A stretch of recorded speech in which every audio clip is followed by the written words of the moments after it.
بیننده عزیز بفرمایید. الو، سلام استاد انصاری عزیز. علیکم السلام. سلامت باشید برادر. قیبون هستم. قربانتون، خیلی متشکرم. بفرمایید برادر بزرگ. استاد انصاری عزیز، اینکه سوال بنده رو پخش کردیم خیلی متشکرم، خیلی قشنگ جواب دادیم. عرضم حضور حضرت عالی، بنده نمیخواستم این سوال مطرح کنم چون خود آقای روستایی و دوستانشون مدام مطرح میکنن این سوال رو، میگن چرا اهل سنت نمیاد جواب بده. بنده این سوالا رو مطرح کردم که حضرت عالی جواب بدید، خیال اینا راحت بشود. از دست بندم آقای روستایی دوستانشون ناراحت نشن که بنده نوع خاصی عباره کلمات درمانشون به کار بردم، تقصیر خودشونه.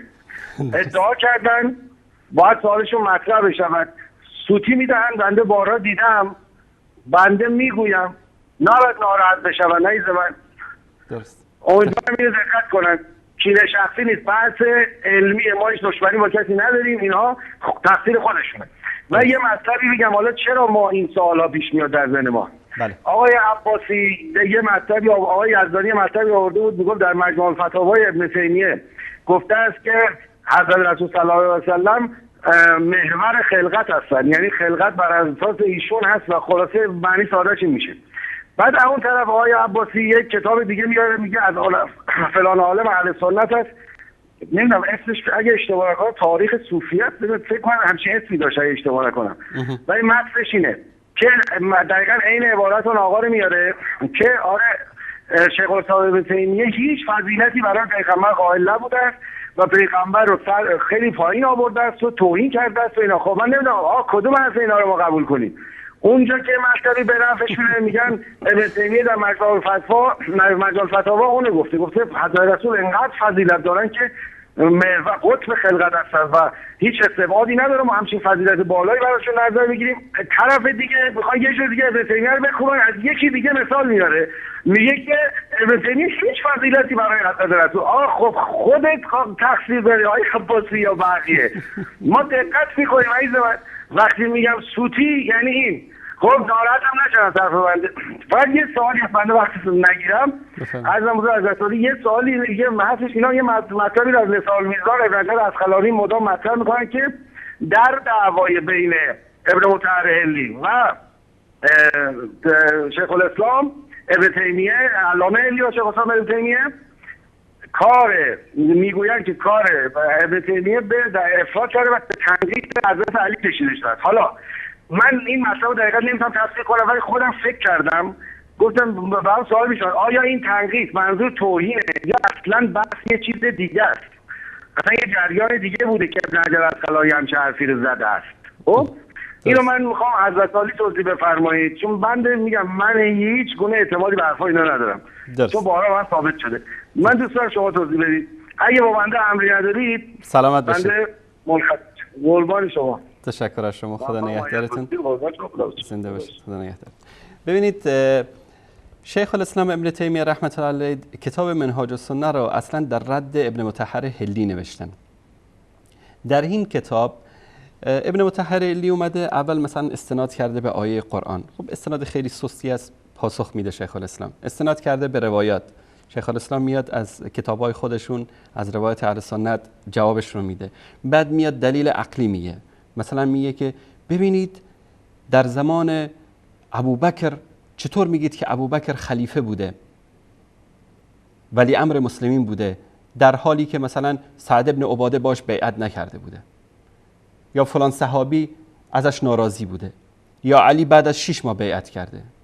یعنی این تک و توک کسایی که به اصطلاح در بین صحابه بودن مثل سعد ابن عباده، واقعیت است ایشون مثلا میخواست در شورای سقیفه انصار میخواستن ایشون به اصطلاح از طرف انصار امیر تعیین بشن و یکی هم از طرف مهاجرین تعیین بشه. وقتی اجماع بر حضرت ابوبکر صورت گرفت ایشون به یک نوع میشه گفت قهر کردن، حتی از مدینه رفتن در شام زندگی کردن، اما مخالفت نکردن با امارت ابوبکر، ساز مخالف نزدن، بلکه تو دلشون چیزی بود، چون صحابه اعتقاد نداشتن که این منصب یک منصب الهی است. اگر به این عقیده می بودن که حضرت علی به عنوان امیر تعیین شده از طرف الله سبحانه و تعالی در غدیر خم، هیچ وقت نمی‌اومدن مخالفت بکنن و خودشونو امیر بگن و کسی دیگر رو امیر تعیین بکنن. و یک روایت هم از سعد بن عباده ما نداریم که گفته باشه که ای ابوبکر مگه فراموش کردی که پیامبر دست علی رو بالا برد و ایشون رو به عنوان خلیفه تعیین کرد. شیخ الاسلام وقتی میخواد این مطلب رو جواب بده خیلی جالب جواب میده. میگه ببین آقای ابن مطهر هلی، این حرفای بچگانه رو نزن.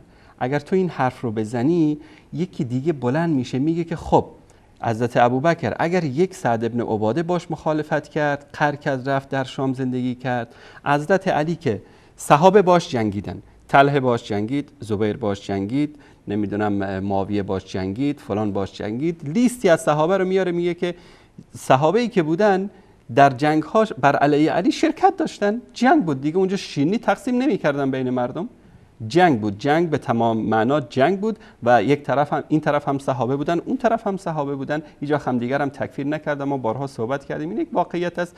و این طائفتان من المؤمنین اقتتلوا، در سوره حجرات میگه اگر دو گروه مؤمنین با هم دیگه درگیر بشن، در آخر هم به صلح انجامید و از اون کردهای خودشون اظهار پشیمانی کردن. ابن تیمیه در مقام جواب به مخالف در رد کتاب منهاج الکرامه ابن مطهر هلی میاد اینطوری پاسخ میده.